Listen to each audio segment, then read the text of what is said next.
Vimos neste curso vários exemplos de grupos de matrizes, o grupo linear, o grupo ortogonal, o grupo unitário. Tem mais grupos vindo aí. Mas hoje vamos começar com grupos finitos. E quando se fala em grupos finitos, é preciso falar de permutações. Uma permutação é uma bijeção do conjunto com n elementos. E elas são denotadas por Sn. Eu vou usar a notação por ciclos para as permutações. Por exemplo, se queremos escrever a permutação representada por essa tabela, calculamos os ciclos. 1 vai no 2, 2 vai no 3, 3 vai no 1, fechou um ciclo, escrevemos o ciclo.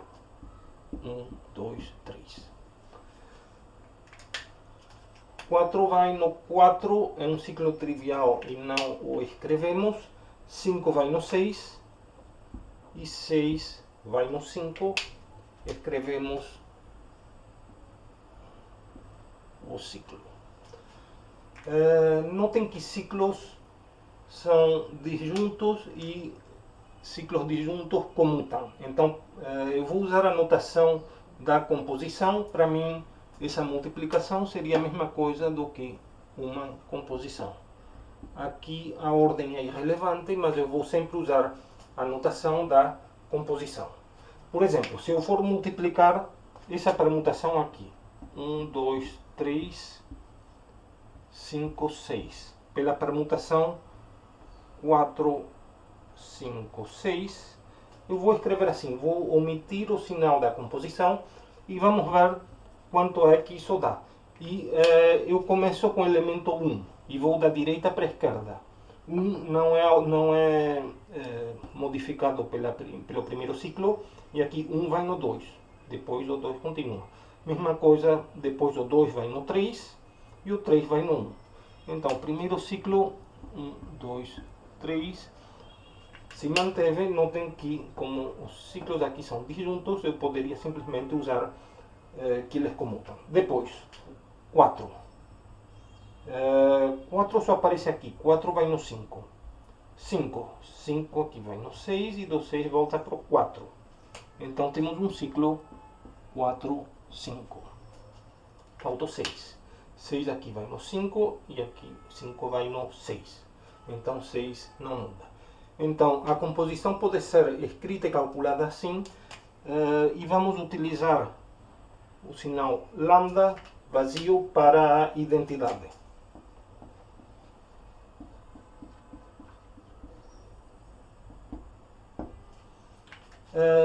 Notem também que qualquer ciclo pode ser escrito como uma composição de permutações elementares. Uma permutação elementar é uma permutação que troca apenas dois elementos de lugar.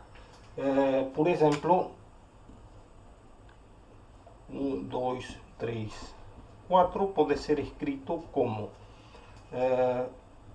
1 vai no 2, 2 vai no 3, 3 vai no 4. Vamos conferir.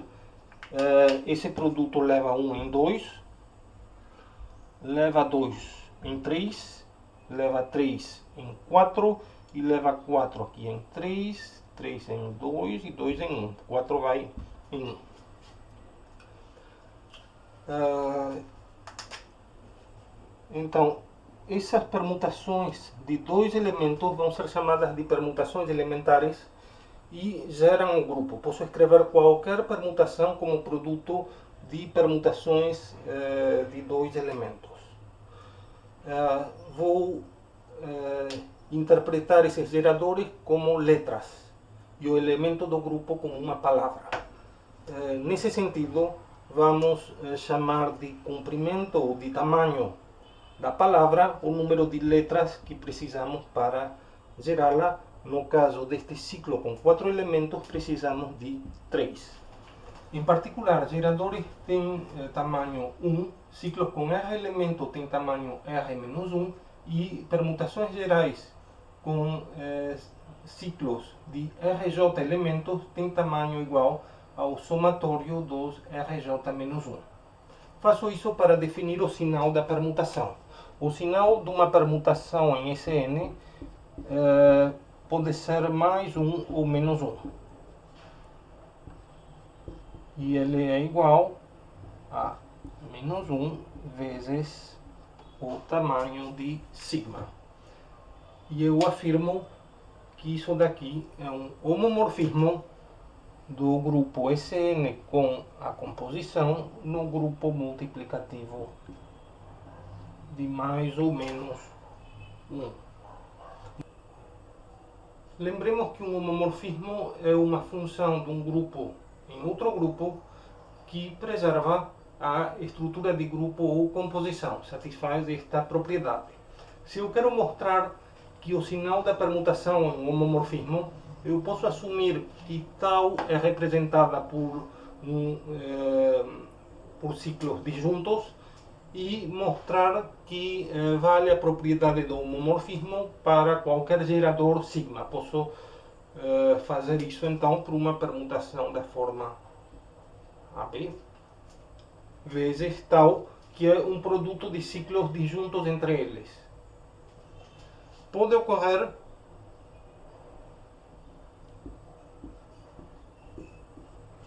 que A e B não apareçam na expressão de tal. Nesse caso, o tamanho da palavra aumentou de 1. Isso troca o sinal da expressão que tínhamos antes, que é o que temos que mostrar. Um caso mais interessante é quando B não aparece, mas A aparece em algum lugar e como ciclos disjuntos comutam, vamos supor que A aparece aqui. A e 1 e 2 e R. Então os outros ciclos ficam inalterados. Mas aqui A vai em I1, que vai em I2, etc. em IR, e depois IR, que iria em A, vai para B. E B vai para A. Então, esse produto daqui é A, I1, I2, IR, B. O tamanho da palavra aumentou de 1 e o sinal também se inverteu. Digamos que B apareça também no resto da expressão. A, B. A e 1 e R, mas não no mesmo ciclo. B, J1, JR e tudo mais. Ao multiplicar aqui por AB, vamos colar esses dois ciclos. Vamos obter, vamos lá, A vai em I1, depois o mesmo ciclo se mantém, depois IR iria em A, que vai em B. B vai em J1. E no final, em JR. Então, aqui tínhamos palavras de tamanho R e R' e 1. Aqui embaixo temos tamanho R mais R' mais 2 menos 1. R mais R' mais menos 1. Então essas duas expressões têm o mesmo tamanho. Ao multiplicar por AB, eu aumentei o tamanho da palavra em uma unidade e troquei o sinal uma vez, que era o que esperávamos que ocorresse. Agora, se A e B aparecem no mesmo ciclo, o que eu estou fazendo pode ser exatamente o contrário do que eu fiz aqui. Ou seja, se eu multiplico isso aqui por AB, eu recupero essa expressão daqui. E a exceção é quando temos AB vezes AB, que é a identidade.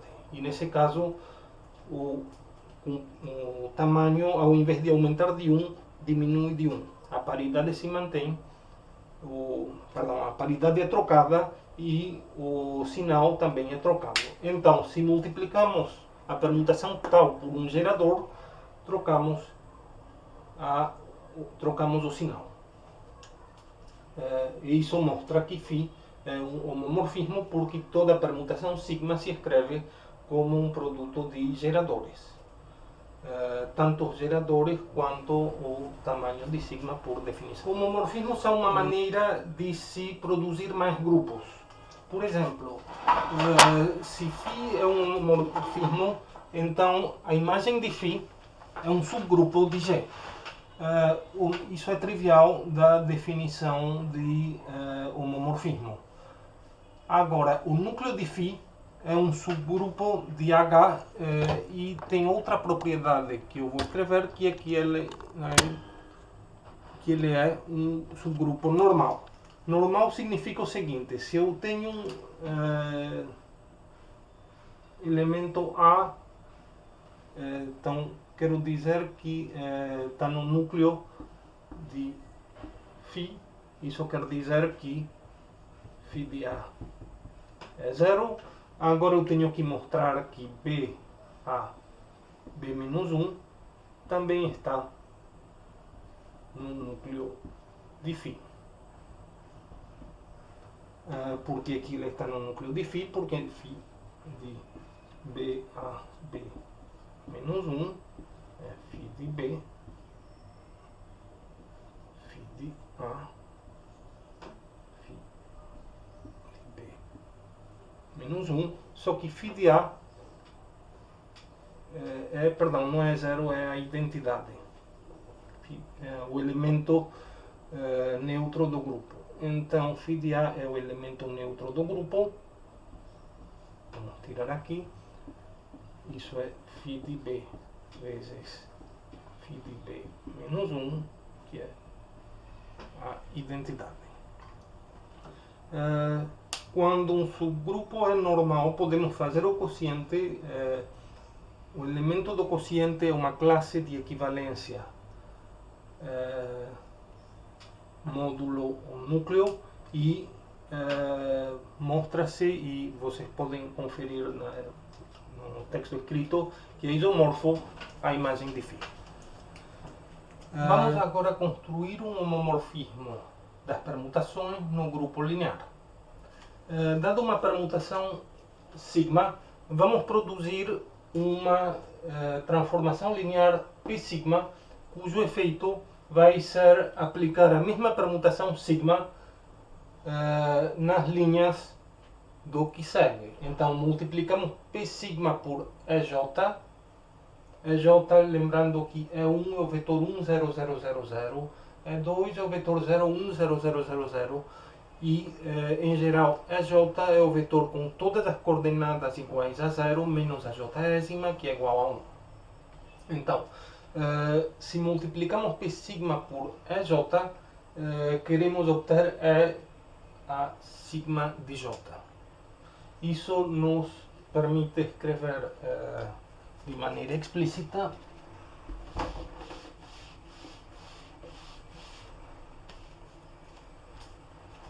para cá. Então,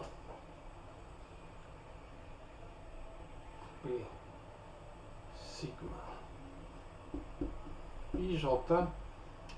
Então eu vou ter aqui na linha I, coluna J, 1 ou 0, dependendo se I é igual a sigma de J e nos outros casos. Vamos conferir se eu multiplico P sigma por um vetor 1, 2, 3, N, o que eu vou obter?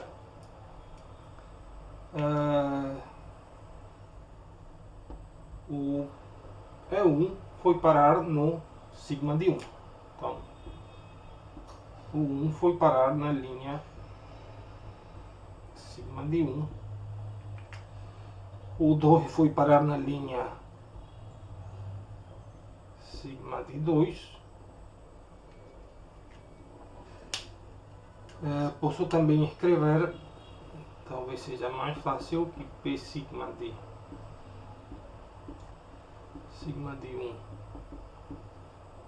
sigma de N é igual a N. O que eu fiz aqui equivale a dizer aqui sigma 1 inversa e 1 sigma n inversa, perdão, sigma inversa de 1 sigma inversa de n. Por que é um homomorfismo? Se eu multiplico P sigma com P tau, eu estou compondo esses dois efeitos. Vamos fazer isso aqui embaixo.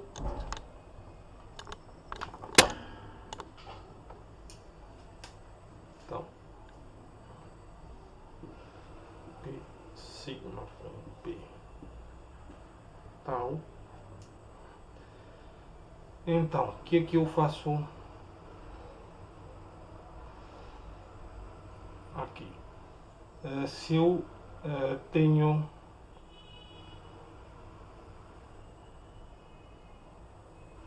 sigma de tau de 1, sigma de tau de n, isso vai ser P tau. Vou aplicar primeiro essa propriedade aqui para sigma, então de 1 tau de n que é igual a 1 n. É um homomorfismo. Hoje vamos mostrar o teorema do oposto por ação de grupo.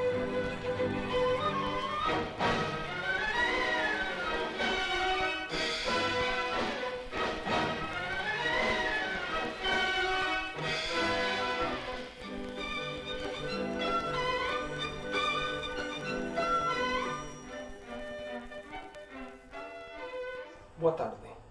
Hoje vamos definir ação de grupos e vamos começar com ação de grupo sobre conjunto finito. Seja é um conjunto finito, G um grupo, uma ação de G em E é um homomorfismo de G no conjunto, no grupo das permutações de A.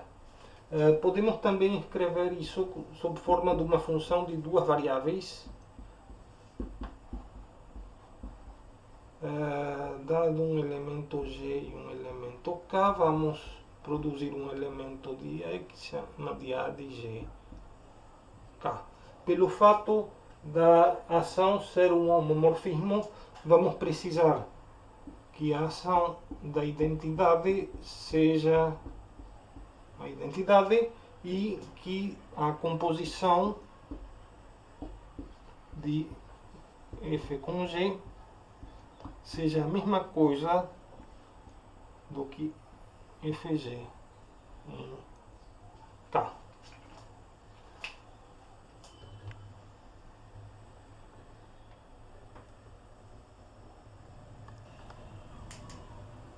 Grupos podem agir sobre eles mesmos. Por exemplo, podemos definir uma ação de G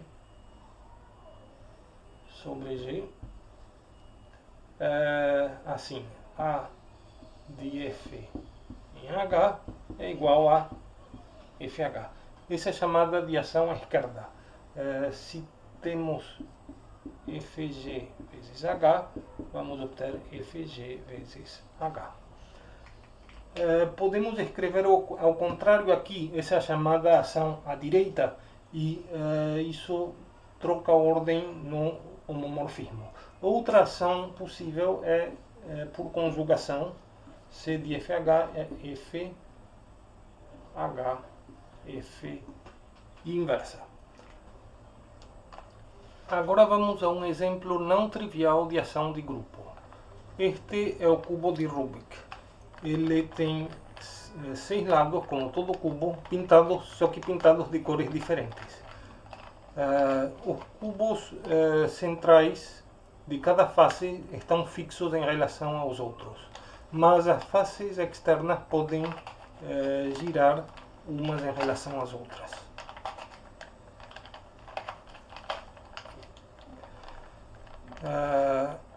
Quais são os geradores desse grupo? Isso é fácil.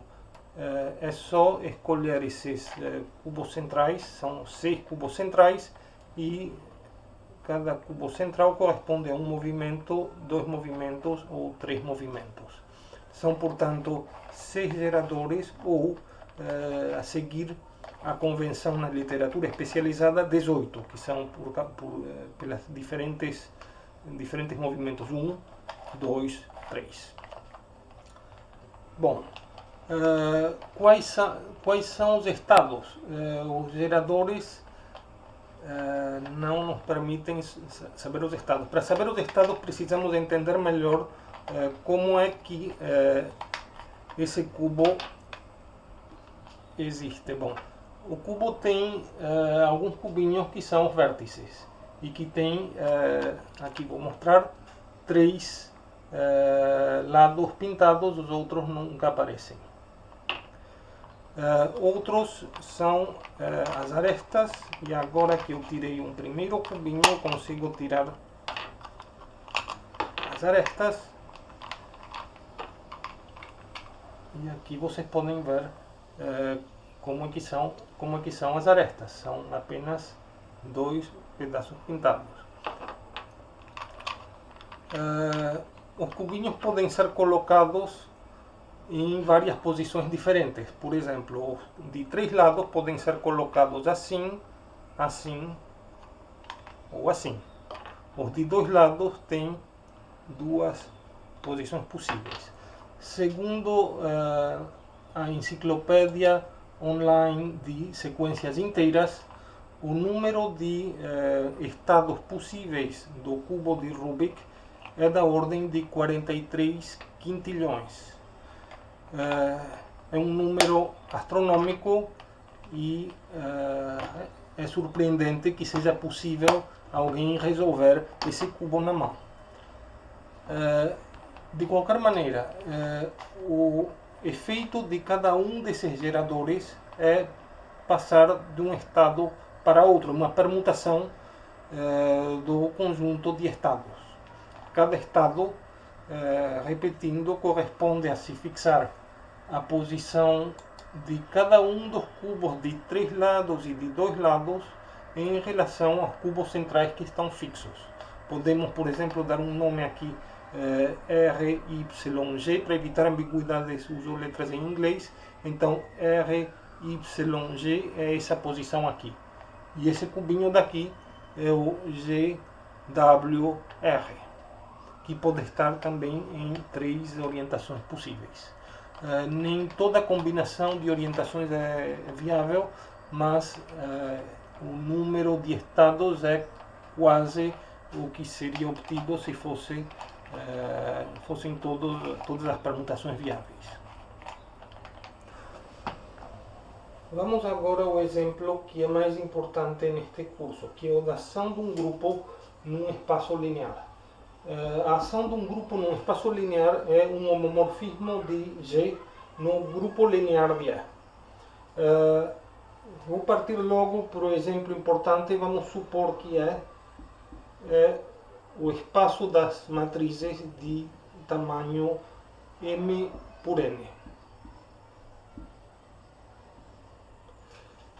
Vou definir de entrada 2 ações. Uma ação do GL de R M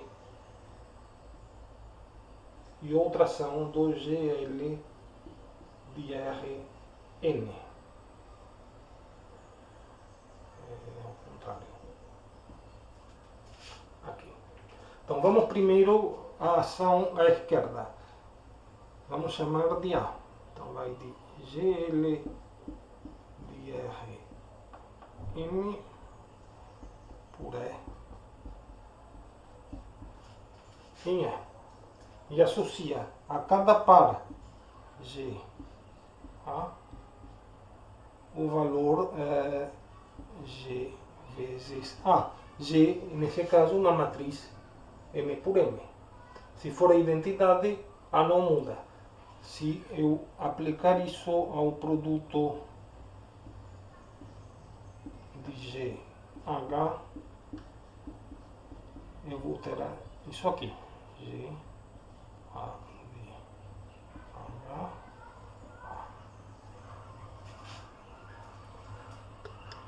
A. Agora vamos para outra ação, que é a ação à direita.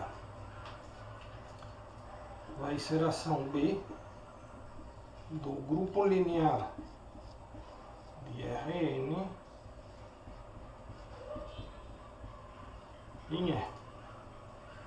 Essa ação leva H, A. Agora, a única multiplicação que faz sentido é escrever A vezes H. E agora isso inverte a ordem no produto matricial. Se eu escrevo B de GH com A, isso é B agora de H em B de G. Isso é chamada de ação à direita. Agora vou dar o exemplo da ação por conjugação. Vamos escolher E como espaço das matrizes N por N. A ação do grupo linear é a seguinte: dada G, dada a matriz A, vamos produzir G, A, G menos 1. Aqui também vamos ter que A de GH com A é a mesma coisa do que A de G de A de H. Então temos homomorfismo. Por exemplo, vamos ver que com essa ação conseguimos simplificar a estrutura de qualquer matriz A e reescrevê-la na forma normal de Jordan. A forma normal de Jordan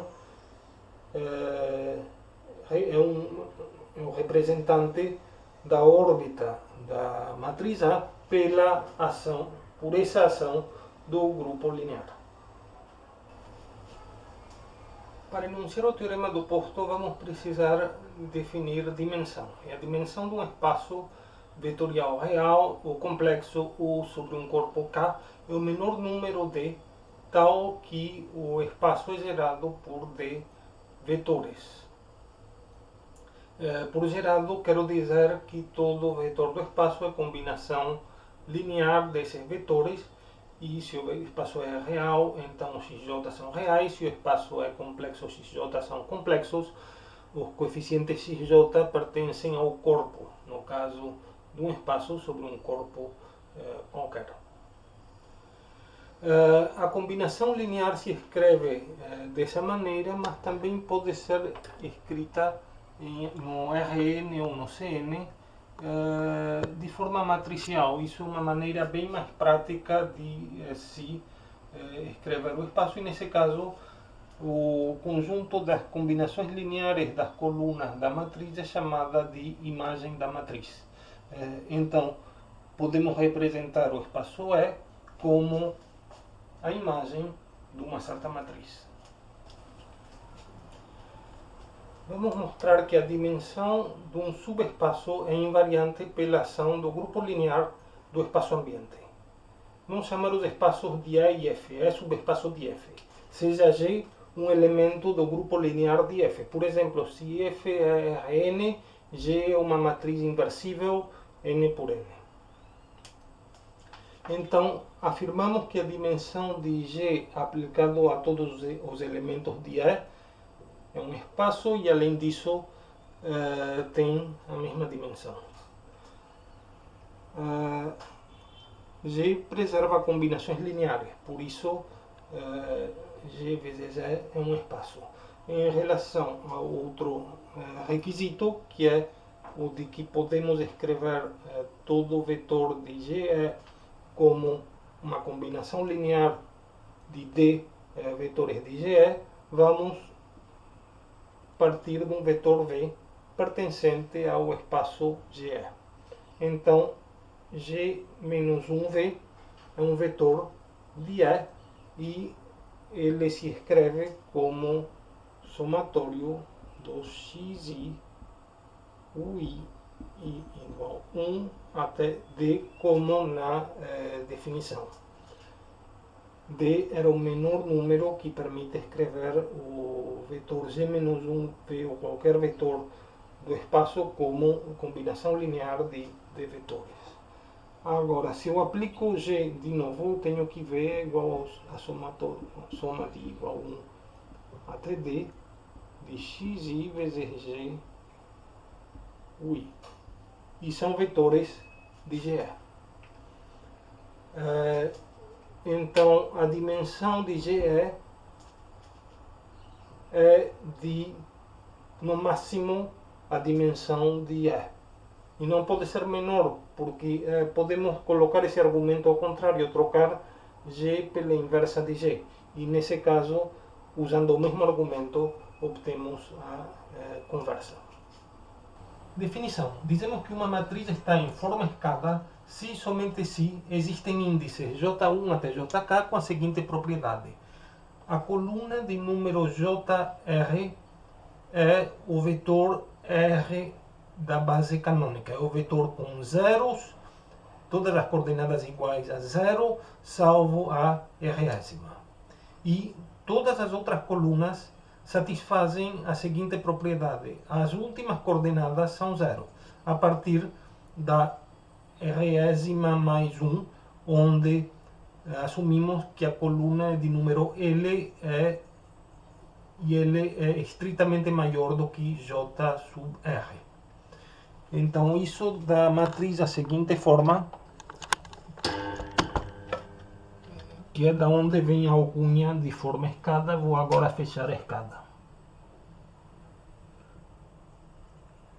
Tudo embaixo da escada, aqui tem tudo embaixo da escada é zero. Agora vou mostrar que toda matriz M por N pode ser colocada em forma escada pela ação do grupo linear de Rm. Minha matriz tem M linhas e N colunas. Então, tenho que achar uma matriz M por M inversível, tal que G vezes A esteja em forma escada.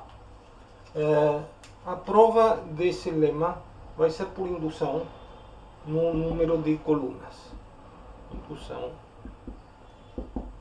em M. E como toda indução, eu preciso começar no caso inicial n igual a 1. Então, começamos com uma matriz que tem apenas uma coluna. Essa coluna pode ser zero. Nesse caso, nada a ser feito, a matriz já está em forma escada. Pode ocorrer que a matriz, a coluna, seja diferente de zero. Nesse caso, ela tem pelo menos uma coordenada diferente de zero, digamos que seja x. X, na iésima posição. As outras coordenadas eu não sei.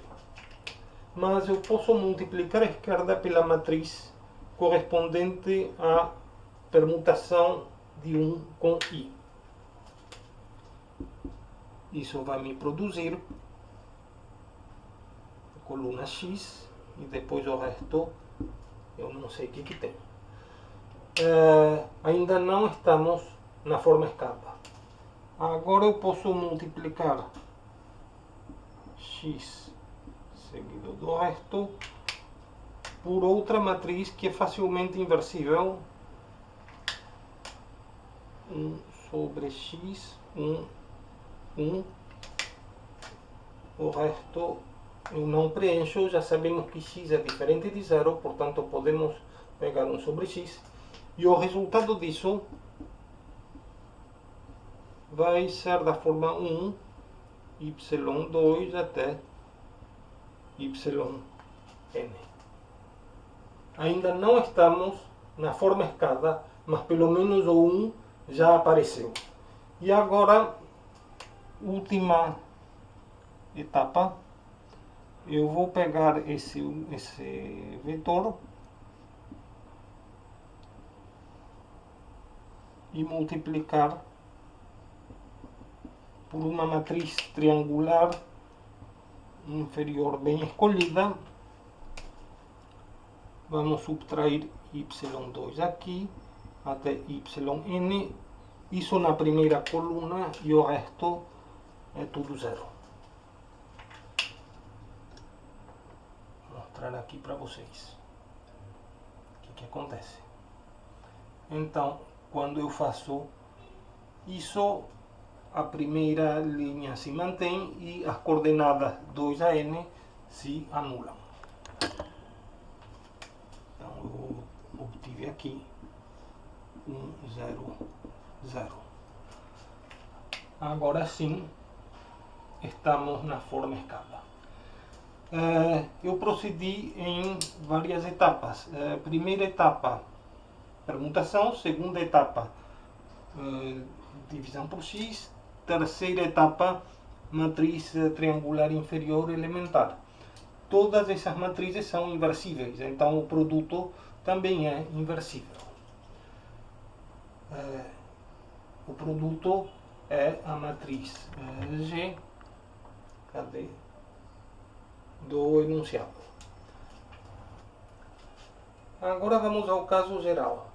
Assumimos por indução que o teorema vale para matrizes com n-1 colunas. Isso nos permite achar uma transformação linear inversível G', tal que G'(A) está em forma escada até a penúltima coluna. A última coluna não sabemos. Dois casos. Se a última coluna for zero, estamos já em forma escada e não há mais nada a ser feito. Se a última coluna for diferente de zero, então ela tem uma coordenada que é diferente de zero. Vamos dizer que aqui temos linhas de 1 até k, essa é a linha k mais 1, e a coordenada número i é diferente de zero. Então vou multiplicar isso aqui tudo pela permutação correspondente a k mais 1 i. Isso vai produzir uma matriz onde a coordenada k mais 1 da última coluna é diferente de zero. Digamos que essa coordenada seja x. Então, agora eu vou multiplicar por 1 sobre x, exatamente na linha correspondente, para garantir que essa coordenada fique igual a 1. Finalmente, eu preciso eliminar todos os outros valores que estão nessa coluna. Então, na coluna que era k mais 1, eu vou fazer o seguinte. Vamos mexer nessa coluna daqui. O resto aqui é a identidade e vocês podem conferir facilmente que a matriz que eu vou produzir é inversível. Aqui também guardamos um 1, só que eu vou escolher as coordenadas dessa coluna como menos as coordenadas da matriz à direita, de tal maneira a eliminar e obter no final a matriz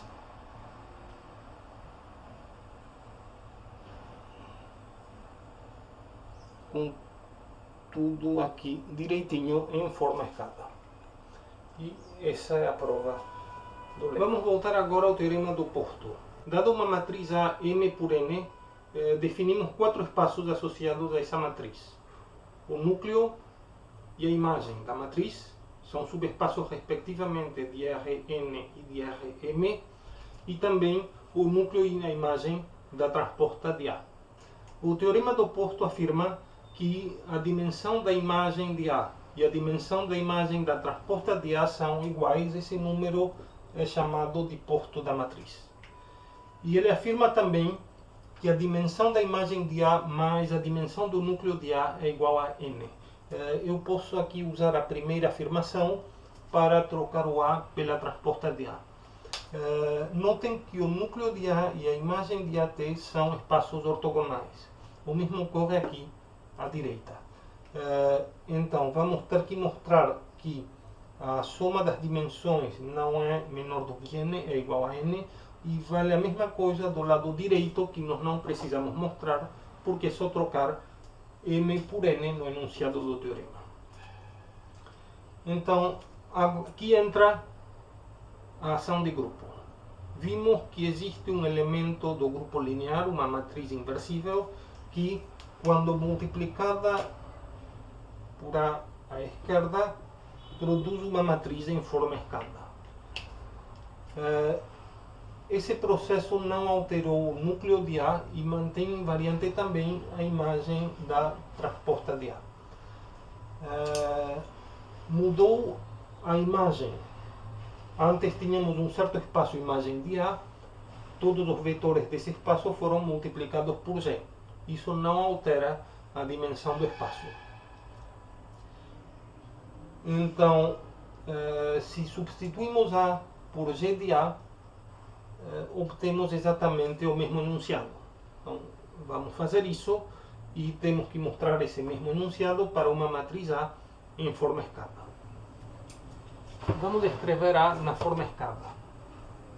J1, J2 até Jk são os índices que correspondem às colunas e são vetores da base canônica. E1, E2 até Ek.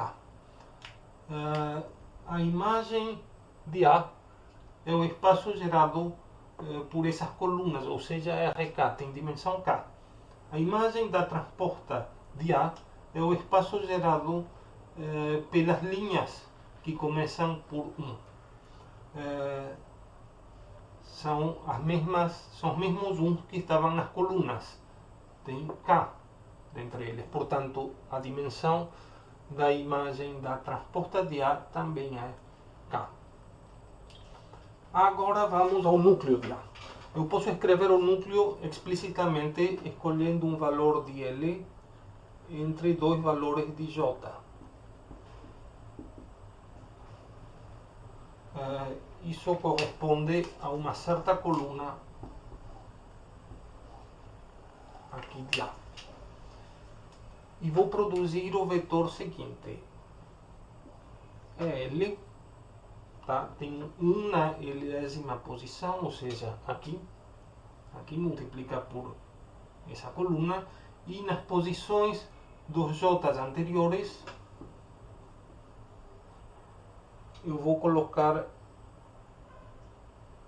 a coordenada correta, então vai entre I1 e R menos 1. Eu vou subtrair A. Então, primeiro índice é a linha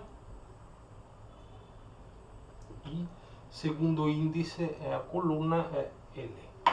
E esse vetor está no núcleo. Como podemos produzir n-k vetores dessa forma, e eles são linearmente independentes, eles são uma base do núcleo e o núcleo tem dimensão, então é n-k. K mais n-k é igual a n, que era o que precisávamos demonstrar.